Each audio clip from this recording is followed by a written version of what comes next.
Bismillahirrahmanirrahim. Assalamualaikum warahmatullahi wabarakatuh. Saudara kaum muslimin, ayah bunda, para muhsinin, dermawan yang sama dirahmati dan dimuliakan Allah. Alhamdulillah atas izin Allah, kehendak Allah, keberkahan dan keridhaan dari Allah Subhanahu wa taala sehingga kita bisa kembali bertemu dalam suasana iman takwa kepada Allah Subhanahu wa taala. Mari kita berdoa kepada Allah semoga keistiqomahan iman takwa yang Allah berikan pada jati diri pribadi kita tertata rapi dalam diri kita sehingga kita selalu senantiasa mau meningkatkan kualitas iman dan takwa kita kepada Allah Subhanahu wa taala. Mari bersalawat kepada Rasul sallallahu alaihi wasallam dengan selalu senantiasa istiqomah terhadap salawat tersebut agar kita akan mendapatkan syafaat kelak di akhirat nanti ketika bertemu dengan baginda manusia mulia Rasulullah Muhammad sallallahu alaihi wasallam. Saudara kaum muslimin, ayah bunda, para muhsinin dermawan yang sama dirahmati dan dimuliakan Allah Subhanahu wa taala. Alhamdulillahirabbil alamin, Allah mempertemukan kita kembali di hari Jumat yang penuh dengan keberkahan dan rahmat Allah Subhanahu wa taala. Semoga kita mampu mengamalkan apa yang diajarkan dan disunahkan Rasulullah sallallahu alaihi wasallam di hari yang penuh dengan kemuliaan ini. Saudara kaum muslimin, ayah bunda, para muhsinin dermawan yang sama dirahmati dan dimuliakan Allah, Rasul sallallahu alaihi wasallam memerintahkan kita di hari yang penuh kemuliaan ini untuk memperbanyak amalan-amalan sunnah. Di antara amalan-amalan sunnah yang diperintahkan Nabi sallallahu alaihi wasallam yaitu yang pertama, Rasul sallallahu alaihi wasallam memerintahkan kepada kita untuk memperbanyak salawat kepada Rasulullah Muhammad sallallahu alaihi wasallam. Tentu salawat ini ketika kita baca kemudian kita memperbanyak salawat tersebut akan memberikan sesuatu hal yang positif pada diri kita. Karena Rasulullah SAW menjamin bahwa siapa yang memperbanyak salawat maka kelak di akhirat dia akan mendapatkan syafaat dari Rasulullah Muhammad SAW.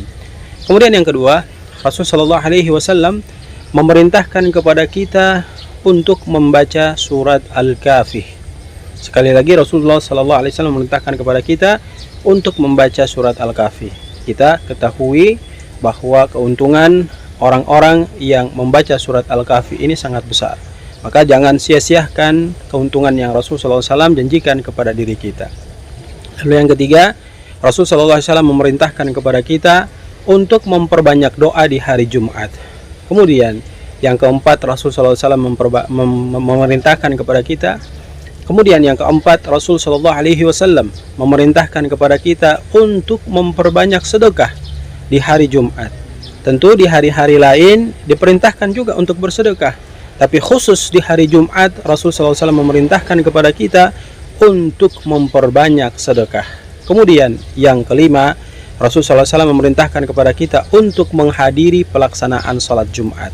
Tentu ada hal-hal yang harus kita lakukan ketika kita mau melaksanakan sholat Jumat. Di antaranya sunnah-sunnah yang harus kita lakukan yaitu mandi menggunakan sabun, kemudian menggunakan pembersihan yang lain seperti alat pasta gigi untuk membersihkan gigi kita, kemudian sampo untuk mengharumkan rambut kita. Setelah itu kita diperintahkan untuk memakai pakaian yang terbaik. Lantas kita menggunakan parfum yang terbaik, tentunya di sini tidak mengandung alkohol. Selanjutnya Rasul sallallahu alaihi wasallam memerintahkan kepada kita untuk sesegera mungkin datang ke masjid. Artinya kita lebih awal datang ke masjid dibandingkan dengan yang lainnya. Sebab kita ketahui saf yang pertama pada pelaksanaan sholat itu jauh lebih mulia derajatnya dibandingkan dengan saf kedua sampai yang terakhir. Kemudian Rasulullah SAW menyampaikan kepada kita sebelum kita duduk, tatkala kita masuk di masjid maka melaksanakan sholat sunnah 2 rakaat tahiyatul masjid. Dan yang terakhir, Nabi Shallallahu Alaihi Wasallam memerintahkan kepada kita untuk tidak banyak berbicara, tidak bermain HP, tidak berkomunikasi dengan teman-teman kita, karena kita diperintahkan oleh Nabi Shallallahu Alaihi Wasallam untuk mendengarkan khutbah Jumat hingga selesai sampai kita melaksanakan sholat Jumat, yang dengan demikian memberikan pahala kepada kita, dan tentu pahala itu akan mengantarkan kepada kita kebahagiaan yang hakiki yang kita inginkan dan yang kita cita-citakan ketika kita kembali menghadap Allah Subhanahu wa taala. Semoga nasihat singkat ini memberikan manfaat kepada kita.